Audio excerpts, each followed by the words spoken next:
Hello viewers दोस्तों, जब बात आती है महाभारत काल के सबसे ताकतवर धनुर्धारियों की तो अर्जुन और कर्ण के बाद एकलव्य का ही नाम सामने आता है।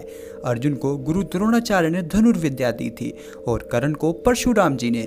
पर एकलव्य जब द्रोणाचार्य से विद्या सीखने गए तो उन्हें गुरुकुल से बाहर निकाल दिया गया था और उन्होंने खुद ही दूर से द्रोणाचार्य को देख देख कर ही धनुर्विद्या सीख ली थी।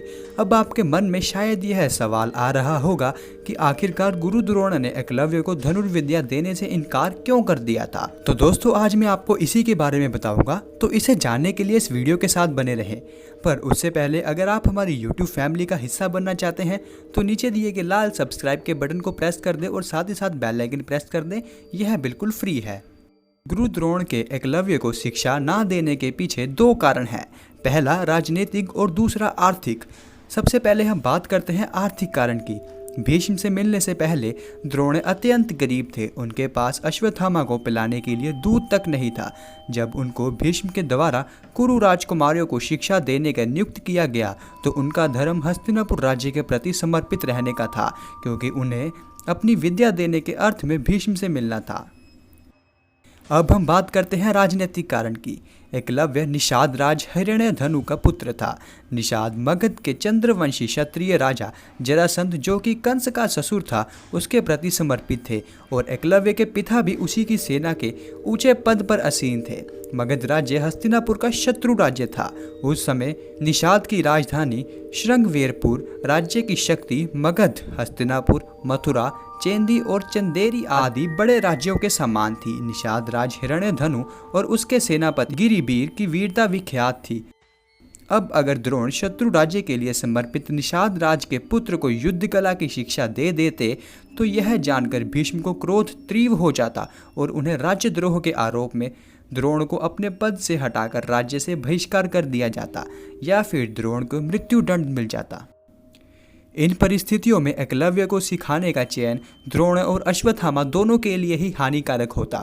उस समय पांडव, कौरव और अश्वत्थामा बहुत छोटे थे और समय अश्वत्थामा जीविका चलाने में असमर्थ थे। जब एकलव्य गुरु द्रोणाचार्य को दूर से ही देख देख कर सीख गए तो द्रोण ने उनसे दक्षिणा के रूप में उनका अंगूठा मांग लिया था। इसके उपरांत भी द्रोण ने एकलव्य को उंगली के इशारे से समझाया था कि मध्यता और तर्जनी उंगलियों के परस्पर सहयोग से तीर चलाने का प्रयास करो।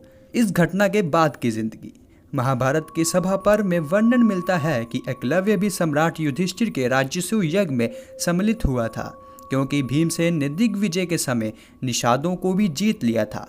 एकलव्य ने उस दुष्ट राजा जरासंध के लिए श्री कृष्ण पर आक्रमण कर दिया था, जिसने भारतवर्ष के 80% राजाओं को बंदी बना लिया था और महादेव को उनकी बलि चढ़ाने वाला था।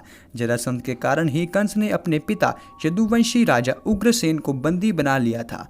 एकलव्य ने श्री कृष्ण पर आक्रमण कर दिया था, जबकि इसकी कोई आवश्यकता ही नहीं थी, क्योंकि श्री कृष्ण ने जरासंध को भीमसेन के द्वारा मरवाने के बाद जरासंध के ही पुत्र को सहदेव को मगध राज्य के राज्य सिंहासन आरूढ़ कर दिया था और उसका राज्य अभिषेक करवाने के बाद ही पुनः लौटे थे।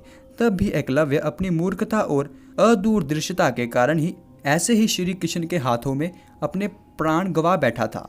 द्रोण यदि उसको सिखा देते तो भी उसे शत्रु राज्य का होने के कारण दिव्य अस्त्र प्रदान नहीं करते, और यदि कर भी देते तो शायद एकलव्य भी दुर्योधन, कर्ण, शकुनी और दुशासन की भांति महाभारत का मुख्य खलनायक बन जाता।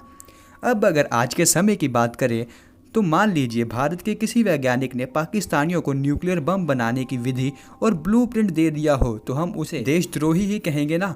तो ऐसी ही स्थिति गुरु द्रोणाचार्य की थी। तो दोस्तों, शायद अब आपको इस वीडियो का मतलब समझ आ गया होगा। अगर आपको यह वीडियो थोड़ी सी भी लाभकारी लगी हो तो इस वीडियो को लाइक जरूर करें और हमारे चैनल को सब्सक्राइब करें। तो मैं मिलूंगा आपको अगली किसी और वीडियो में। तब तक के लिए जय श्री कृष्णा।